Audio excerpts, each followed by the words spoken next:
Tuesday evening, and it's time for Women Thrive Media TV with Soul and Beyond. If you are new here, I'm Gwenda, your host of Soul and Beyond. It's a pleasure to be with you here tonight, and it's a pleasure to be able to be with you when you come into the replay. When you come into the replay, feel free to leave your comments or ask your questions, and I'll come back and have a look and be able to answer them for you. Tonight's topic is about consciousness. Hi, Michelle, and welcome. Lovely to have you with me tonight. It's about how to expand your consciousness. We have two parts to Soul and Beyond tonight because, like everything, those of you who have followed along with me, you will have heard me say that everything is interlinked. Nothing about our life is separate to things that come our way, and it's certainly not separate to our consciousness. The second part of the show is about ancestral bonds. When we arrive into this world as beautiful little babies, not knowing anything about what we've arrived into in our human form, and for the experience of humanness, to be in the collective of humanity, to be involved with other humans, and in some cases with other people. There is a reason that I say that, but we will stay with the human connection for tonight. When we come into this world, Sharon, hi and welcome back. Good to see you back this week. When we come into this world, it seems like we have forgotten. But on the truth of it, we have never forgotten. It's just that we agreed to come in and have this experience, a lived experience in the third dimension. And it's called the third dimension because everything is 3D. Everything around us we can feel.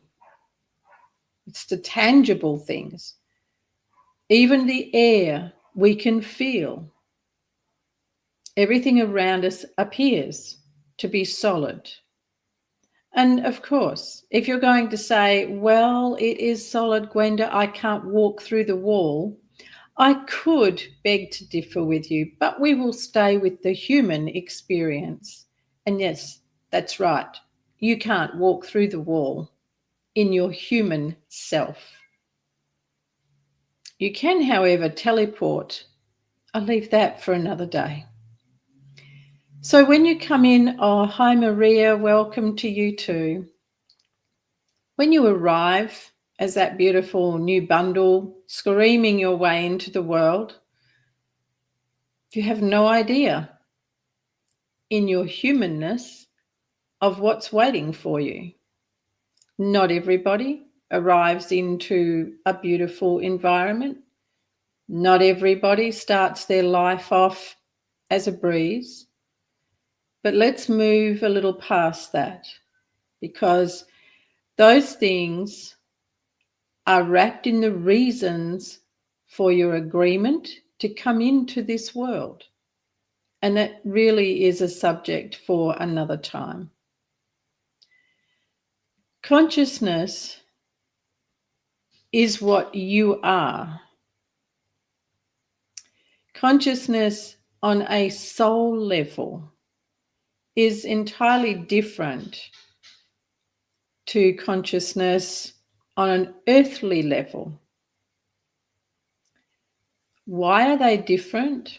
Well, when you are conscious on an earthly level, you're conscious of things around you that you can see, smell, taste, touch,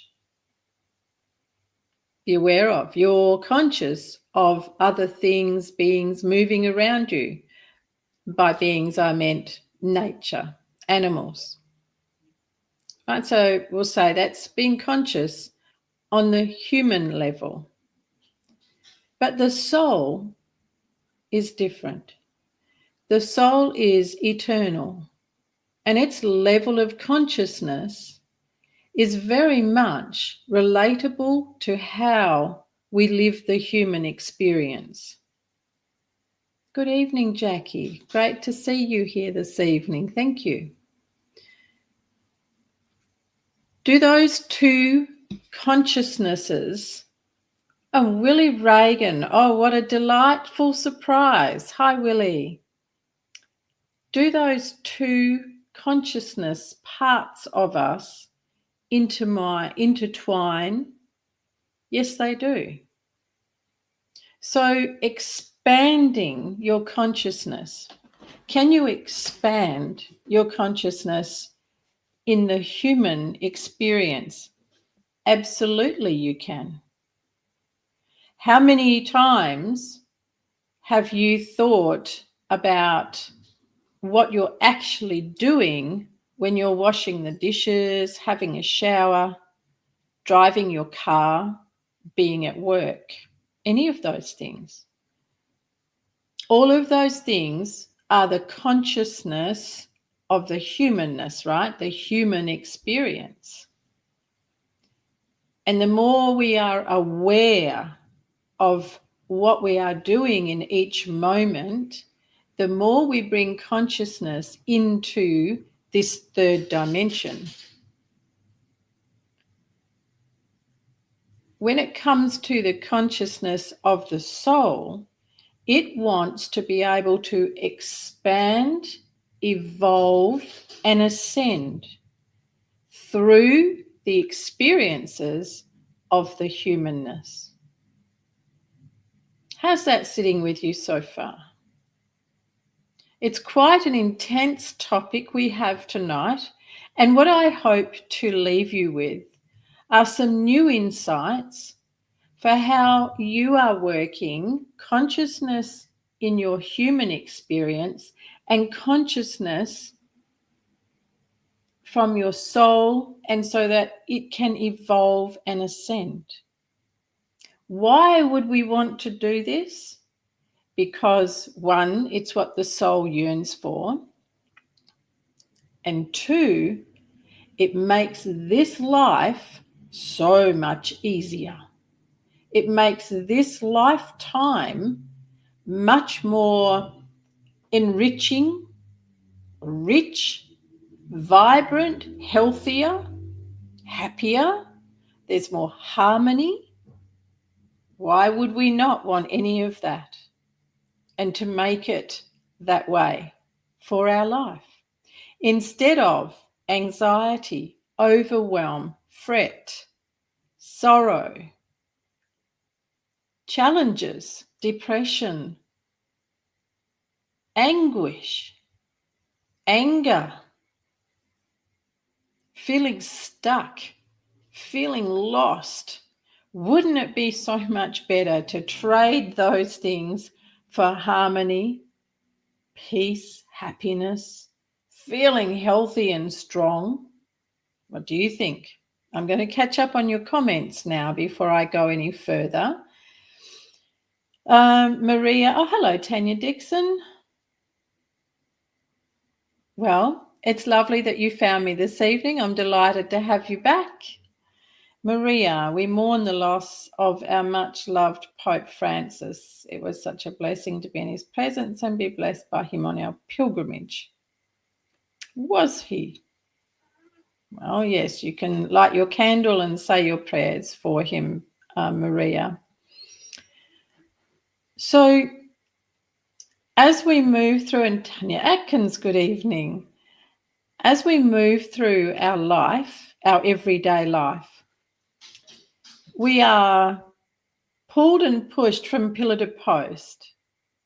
As a single mother of two children, working full-time and being on call for the emergency services in the theatres or in A&E, I know what it's like to being pushed and pulled and having what appears to be so much on your plate. But is there really? Or is it down to how we wish to perceive things? I would go to dance classes. I love dancing. And I would go to ballroom dancing classes, have my beeper on me, and I can tell you every time I went, my beeper would go off. Off I would go to the surgery, see what the emergency was, and do what I needed to do as a senior scrub nurse in the theatres. Did I let that spoil my night, my want to be at ballroom dancing? Not at all. It just was. It was what it was. And I went with the flow. But how many times don't we go with the flow? How many times do we want to get jaded, annoyed, frustrated, fed up, angry, tearful, resentful? All of those experiences, and they are an experience, are only that. But so often, those things grab a hold and cripple the ability for the soul to bring through its expansive, incredible power of consciousness into this third dimension of consciousness. So if we were to put into play every day a way of being able to move with the flow of life and also recognize how we are creating that flow of life, then our consciousness would flow from the higher consciousness into this consciousness with more ease. When it flows with more ease, we have more grace in our life. We have more space to move. We have more of everything that we wish to have. And that's an important part to underline. We have more of what we wish to have.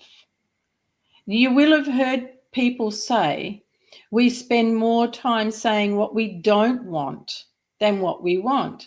That too comes into the level of consciousness you're experiencing and you are choosing in the human experience. When we recognize the phrases that we're saying, when we recognize what it is we're putting out there, and then realize, oh, we're really not orchestrating our life from a higher consciousness. When I say higher consciousness, you might immediately take your mind to that of the soul, the higher self, and that's not where I'm at the moment. I am talking about a higher consciousness in the human experience. It's very important to recognize that how you work your human consciousness plays a huge role in how you can tap into that higher consciousness of your higher self. Let's have a look at your comments before they get too far away. Jackie says, absolutely vibrancy and enriching, happy life instead of struggles and overwhelm. I live my life in harmony and ease. Different to what it was some years ago, isn't it, Jackie? Jackie can attest to not living her life in harmony and ease some time ago, and now she's discovered how to live a life of harmony and ease, and she's blitzing it. Ashley, hello, Ashley Khan. This makes so much sense to me right now. Well, you're in the perfect place if that's the case, Ashley. That's fabulous. Thank you. And there you also have, everyone, those with me now and those on replay. We have the links for you to be able to learn more, to connect with what I can offer you to help you on this path. So you'll find the links coming through the show over and over tonight, and you'll also see them running across the screen. But the links in the comments allow you to click directly on them. And there are some free gifts for you to help you be able to navigate this consciousness. What's Michelle got to say? It was a huge realization for me when I realized I was creating my own struggles in life. It is a big penny drop, isn't it, Michelle? A very big penny drop. Ashley Khan, so glad I stopped scrolling to watch you. Definitely a message for me in listening to you. I am delighted to have you here, Ashley, and I have more to come for you. Hello, Mandy Young. Great to see you here. And Jackie, yes, previously my life was full of anger, sadness, plenty of grief and hurt. No more. Thank you, Jackie, for sharing that. So there's the links again for you. Sharon Thomas, thank you. I appreciate you. I appreciate you too. So coming back to our consciousness in our human experience, so often we hear people say, oh, look, baby's got dad's nose. Oh, baby's got mum's eyes. And then as they become a toddler, they're labelled with being just like their grandfather or just like their father. All these comments begin to create a false belief, a false presence of who that child really is. And the more that we hear these things as we are growing into being an adolescent, prepubescent, the more it sits in us and we frame ourselves to believe that we are just like whatever relative everyone has labelled us to be. Has anyone here experienced that? Marina, hello. Nice to see you here. So when we hear as a child and even as a baby, when we hear that we are just like someone else, we've got their nose, we've got their eyes, the forming of our own consciousness now takes on a representation of what we perceive that person to be like. And in some cases, many cases, people will actually begin to behave and have traits like that person. This is a false form of the self. And this creates tremendous blocks in one's life. And I'm going to come to that when we start to talk about ancestral bonds, because ancestral bonds are a big part of what can anchor you into a false belief of who you are and even take you down the path of behaviors, reactions, habits that are not even yours.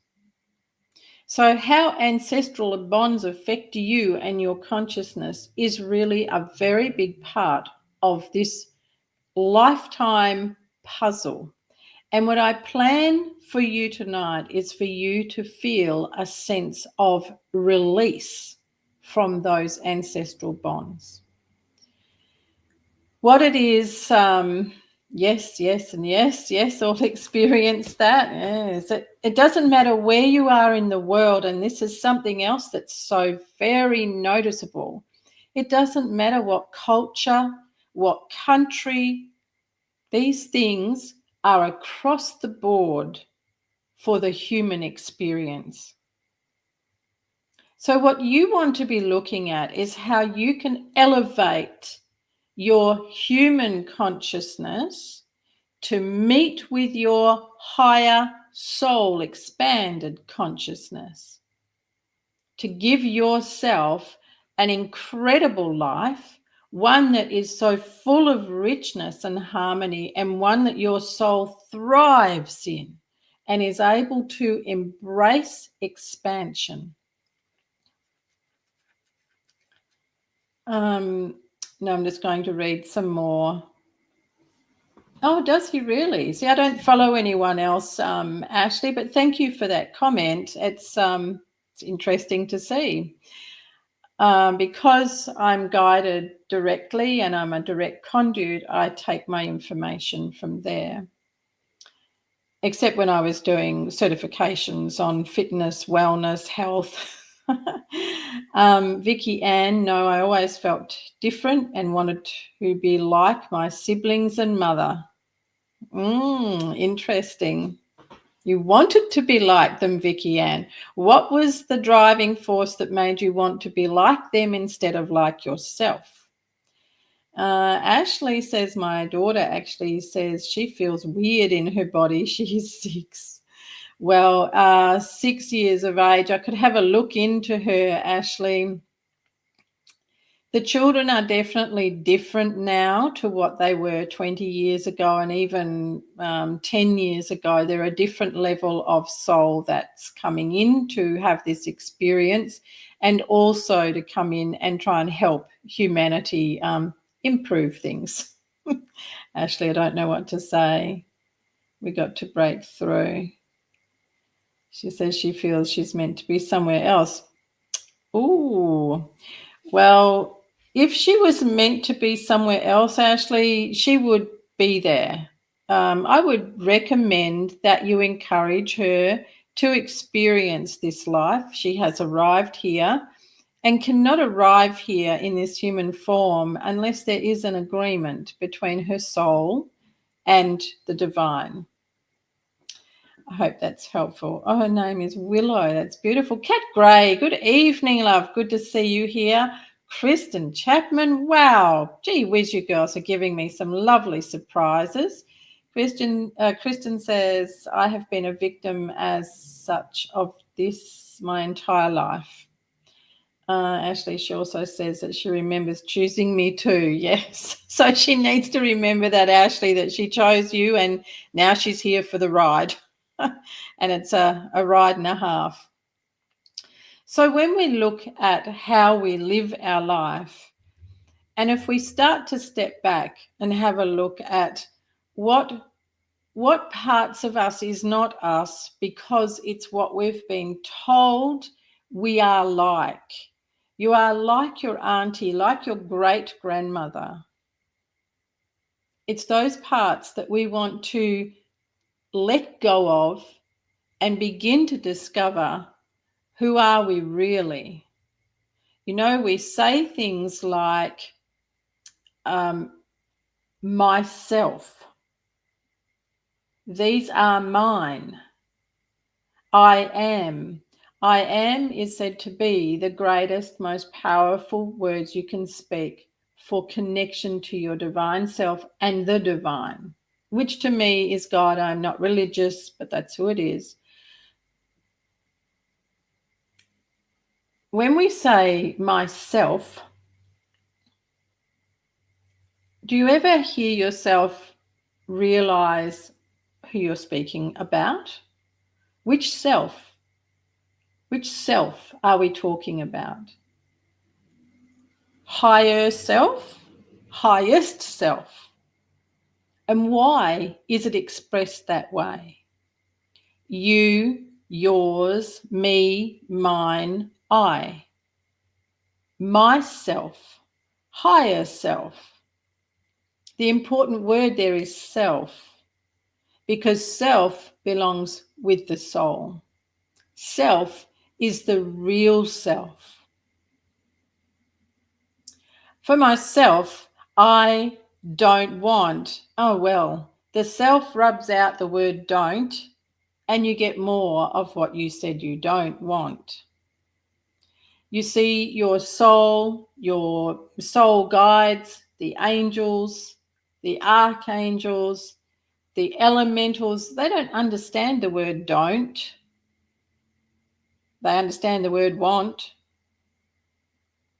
So when we begin to look at how we are creating ourself, the persona that we are expressing ourselves as in our everyday life, now we start to get some clues as to where our consciousness is in the human form, the human experience. What kind of conversation do we have about ourself? What kind of conversation do we have about ourselves with other people? Is it different? Or is there some common things? Is there some crossover between what we say about ourselves and what we say to others about ourselves? Which is real? You know, there is so much out there now about finding your true self. What does that mean? Well, in the concept of tonight's show, our real self is who we wish to portray ourselves as in our everyday life for our human experience, in alignment with our enlightened self, our divine self. Oh, how do we get there? Whenever we refer ourselves as being like someone else or even wanting to be like someone else, we couldn't be more removed from knowing who we really are. So our consciousness in our human experience needs to be one that is without ancestral bonds, family hitch-ons, family member habits. And I'm also going to put in there, in relationships, taking on traits, idiosyncrasies, characteristics of a partner. My gosh, that is the biggest letdown to your higher self and to your human experience self. I'm going to catch up on your comments and come back. Ashley, she tells me that she doesn't feel like she's in her body. It's weird being in her body. She repeats this a lot, almost weekly, mainly when we're laying down in bed, about to go to sleep. Sounds really interesting, Ashley. I would be interested to look into your daughter. I am myself. Are you really, Tanya? Being authentic. Oh, Cat Gray, that word, truly, it's a bit like credibility and building your authority. They really rub me up the wrong way these days because of the way they've been used. Being true to ourselves. Now, Willie Reagan, that's a very interesting statement. When I say to people being true to yourself, most often they don't know where to start. Or they will tell me, oh, but I am. So then I'm able to say, if you are, why do you have these difficulties in your life? Or why do you have this dis-ease? Why do you have this pain in your shoulder, in your hip, in your knee? If there is any kind of physical disturbance, we are not being true to ourselves, not one bit. That's a hard pill to swallow, isn't it? But it's fact. Susan Westland, good evening and welcome. Of course, Vicky Ann, we are, if we know who that is. Vicky says, I think we're happiest when we portray our true selves. That is very, very true. Who is your true self? Yes, thank you, Ashley. I love your honesty. Taken on traits from partners before in past bad habits. Yes.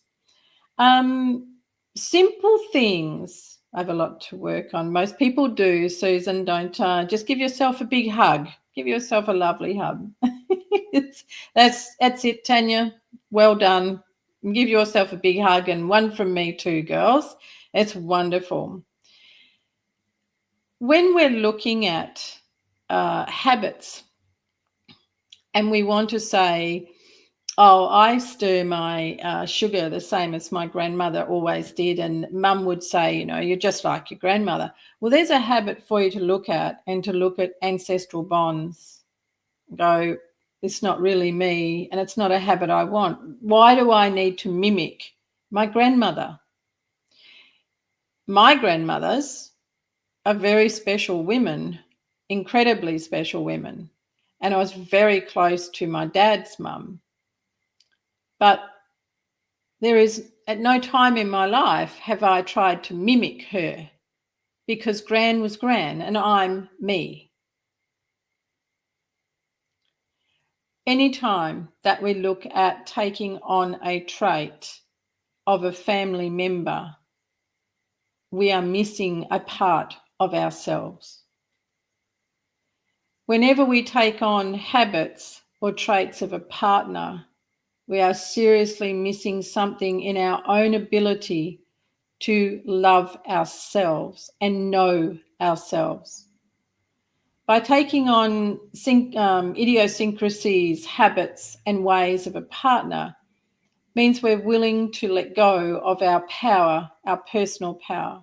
We are willing to hand over who we really are, all for the sake of being loved, all for the sake of being seen, of being accepted. It's not a good idea. It truly isn't. When you are very, very comfortable in being your true self, there are no apologies. There are no apologies needed. There are no excuses. How many times have you found yourself saying, I'm sorry? For what? For being you? When there is a case of trauma in your life that has been put upon you by a family member, did you know the thing you will do most is fit in so that you can be loved and accepted, thinking that the person who inflicted the trauma will love you more? And that is an ever, never decreasing circle of lost love and unity with the self. So bringing yourself into a place of higher consciousness requires you first to be very aware of how you portray yourself in your everyday life. And do you pull yourself up when you find that you are, oh wow, I was just like my dad, I was just like my twin, I was just like, in that moment? Are you able to do that? When you're in a work environment, a party, go to an event, are you different in the way that you talk with people? Now, I can hear some people saying, well, of course we are, because you talk a different language, you talk a different way depending on who you're with. And we can say that is a human weakness. We can also say, well, it's how we fit in, because I want to fit in. What is your true self saying about I want to fit in? It's not saying I want to fit in. It's saying this is my life, I'm going to lead it, and I'll do the things that make me happy. And did you know you can live that way because your premise is to come from a place of goodness? It is not to come from a place of causing hurt on other people. So providing everything that you are doing, being yourself, is not laced in harming anyone else, causing difficulty for anyone else, getting a job because you walk over other people. As long as it's not any of that, you're fine. But it's not that easy, is it? So looking at the things you've been told about yourself, have a look at who you mimic. Have a look at the times you happily take on, oh, you're just like so-and-so. You're just like your great-grandmother, someone you never met. Why would you want to be their mimic in your life? Begin to look at yourself in the way you live your life, the way you honor your life, and also look at the way you honor others, because that will be a reflection. As much as I really don't like that old easy get out of jail card, that person was no good for me because they were a reflection of a part of me. We can take that to a whole different level of consciousness. For now, we'll leave it on the shelf. Just Sharon Thomas, love myself. Absolutely, Sharon. Love yourself wholeheartedly and with lots of zest. Very good, Ashley. Pulls herself up, negative talk. Stop it at that moment. You're recognizing it, and that's awesome. Sharon, yes. Ashley, yes. It's not always easy, but you try. Forgiveness is important too. Yes, it is, Ashley. And that would be a great topic for another night, because tonight, coming to really understand consciousness in the human experience, consciousness of your eternal divine self, bringing those aspects of yourself together so that you are in harmony, and so that the consciousness you put into your everyday life is something that offers your eternal self expansion, growth, love, and ascension.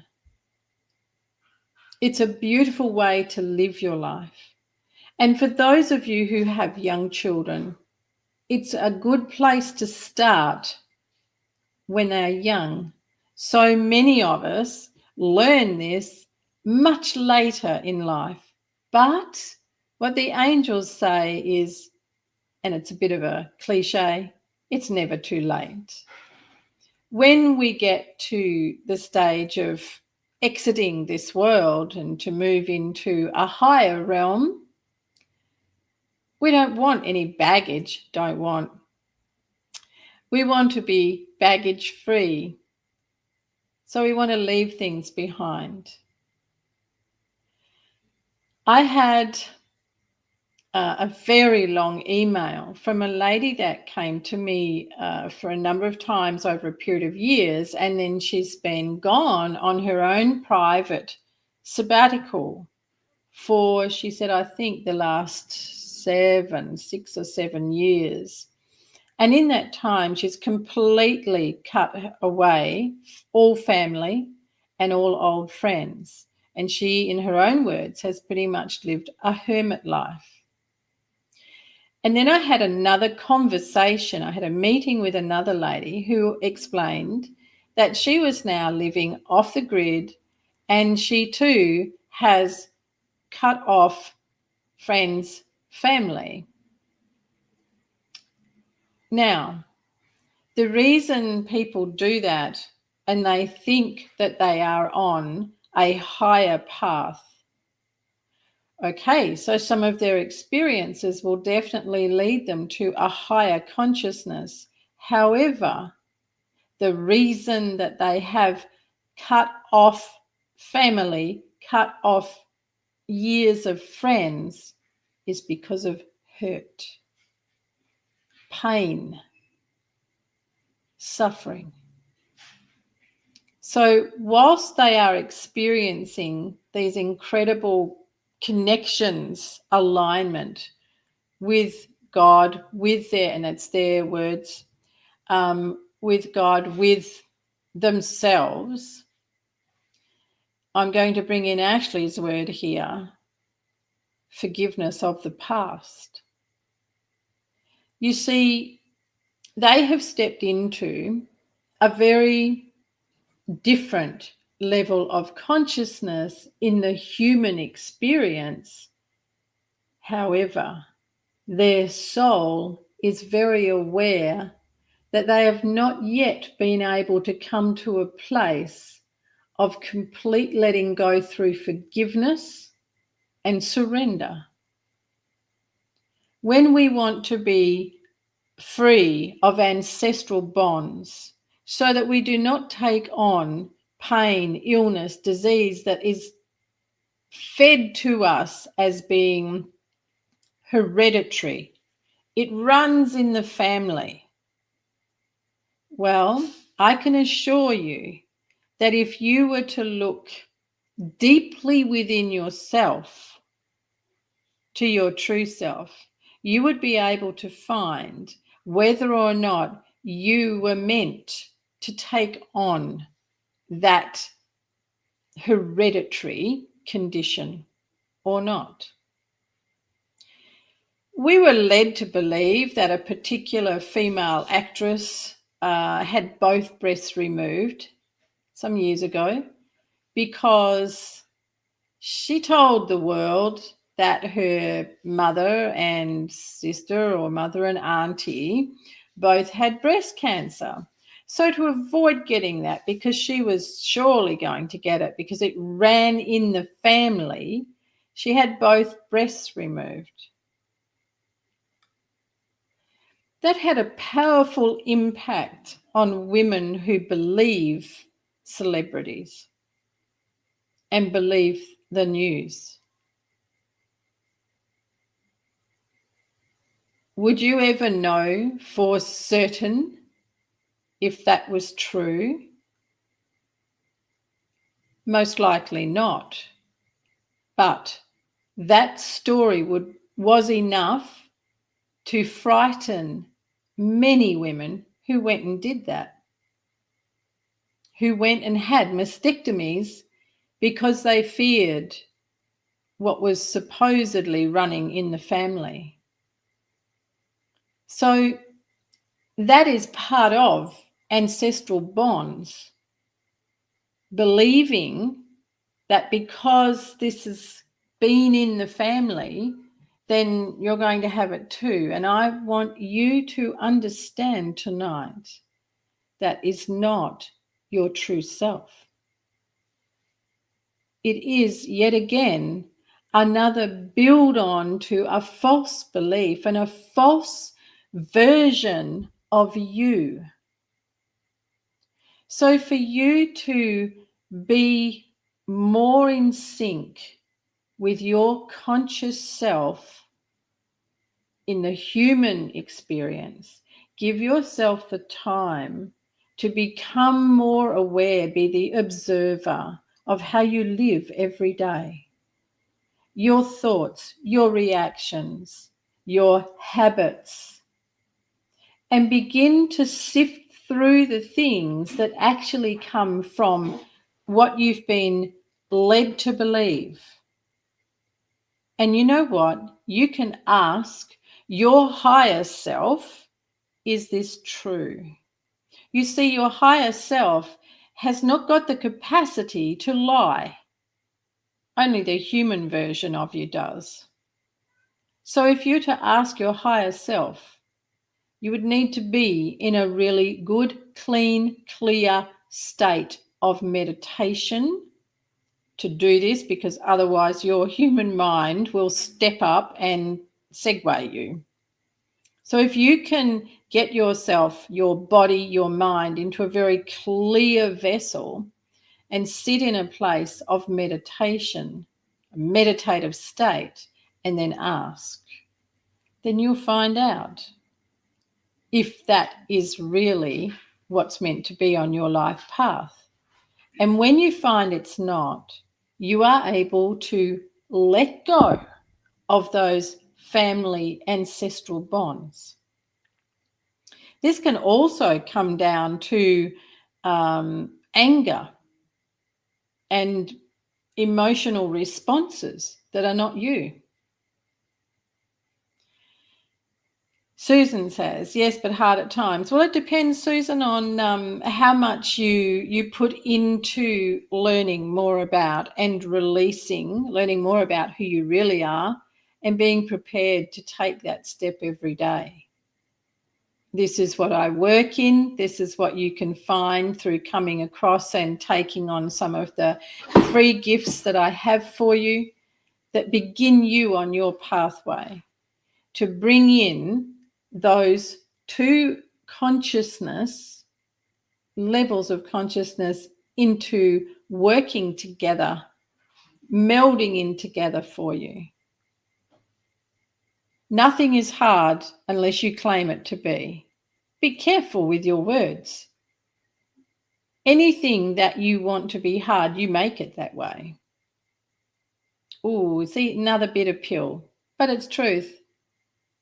Every time we claim something to be hard, I can't do it, you're right, and that's how it will be.